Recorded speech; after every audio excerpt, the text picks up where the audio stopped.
আসসালামু আলাইকুম দর্শক, আমার রিপোর্টে বাংলাদেশের দুটি তিনটি জেলার নাম বা স্থানের নাম প্রায় উচ্চারণ করি। তার মধ্যে আছে নরসিংদী, লক্ষ্মীপুর, আরও হয়তো কয়েকটি আছে, কিন্তু এই দুটি জায়গার নাম বারবার আসে। কেন আসে? এখানে এত বেশি দাঙ্গা হাঙ্গামা, মারামারি এবং মানুষ নিহত হবার ঘটনা ঘটে যে আমরা মিডিয়া যারা একটু কাজ করি তারা বুঝি যে এই জায়গা দুটি খুবই স্পর্শকাতর এবং এগুলির আইনশৃঙ্খলা পরিস্থিতির উন্নতি ঘটানো দরকার। কিন্তু পুলিশ প্রশাসন কি সেই ব্যাপারে সজাগ আছে? যদি সজাগই থাকতো তাহলে একদিন পর যে নরসিংদীতে রুবেল মিয়া, তাকে কিভাবে গুলি করা হলো, তারপরে গলা কেটে হত্যা করা হলো, তার একদিন পরেই দেখেন আরেকটি খবর আজকেই প্রকাশ হয়েছে। নরসিংদীতে দুপক্ষের সংঘর্ষে একজন নিহত, আহত 10 জন। মানে নিয়মিত বিরতিতে চলছেই ঘটনা। নিহতটা হচ্ছে খুব হরহামেশাই ব্যাপার। এটা নরসিংদীতে কোনো ব্যাপারই না, লক্ষ্মীপুরে কোনো ব্যাপারই না। তো এখানে খবরটা কি? নরসিংদীর রায়পুরায় বালু ব্যবসা ও আধিপত্য বিস্তার নিয়ে দুই গ্রুপের সংঘর্ষে সাগর মিয়া, বয়স 20, নামে একজন নিহত হয়েছে। এই ঘটনায় গুলিবিদ্ধ সহ আহত হয়েছে আরও 10 জন। তার গোলাগুলি পর্যন্ত হয়েছে।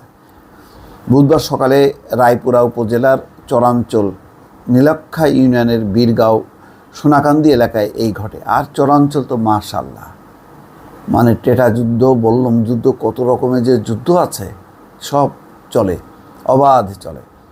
আপনাদের মনে আছে যে ইউনিয়ন পরিষদের নির্বাচনে যে কয়েকটি ধাপে হয়েছিল, তার মধ্যে যদি হতাহতের ঘটনা বলেন, সবচেয়ে বেশি ঘটেছিল নরসিংদী অঞ্চল জুড়ে। তখনও কিন্তু পুলিশ প্রশাসন এগুলি নিয়ে যে খুব সিরিয়াসলি যে এটাকে নিয়ন্ত্রণে আনার জন্য কাজ করবে, করেনি। যদি করলে আজকে তো এই অবস্থাটা হতো না। সাগর মিয়া নীলক্ষা ইউনিয়নের সোনাকান্দি গ্রামের জয়নাল মিয়ার ছেলে। তিনি পেশায় রাজমিস্ত্রি ছিলেন। স্থানীয়রা জানান, আধিপত্য বিস্তার ও বালু ব্যবসার নিয়ন্ত্রণ সহ বিরোধের কারণে দীর্ঘদিন ধরে এলাকা ছাড়া ছিলেন কান্দাপাড়া এলাকার রাজীব আহমেদ সহ তার গ্রুপ।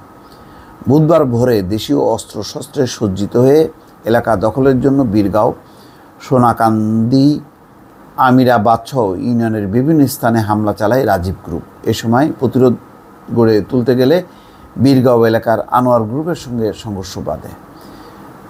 দুপক্ষের গোলাগুলিতে বেশ কয়েকজন আহত হয়। এর মধ্যে নরসিংদী জেলা হাসপাতালে নেওয়ার পথে মৃত্যু হয় সাগরের। পুলিশি গ্রেপ্তার এড়াতে আহতদের বিভিন্ন হাসপাতালে চিকিৎসার জন্য নিয়ে গেছেন স্বজনরা। নরসিংদীর সহকারী পুলিশ সুপার আফসান আল আলম বলেন, সোনাকান্দি ও আমিরাবাদ গ্রামের পূর্ব বিরোধসহ বালু ব্যবসাকে কেন্দ্র করে দুই গ্রুপের মধ্যে সংঘর্ষের ঘটনা ঘটেছে। এতে একজন নিহতের পাশাপাশি বেশ কয়েকজন আহত হয়েছেন।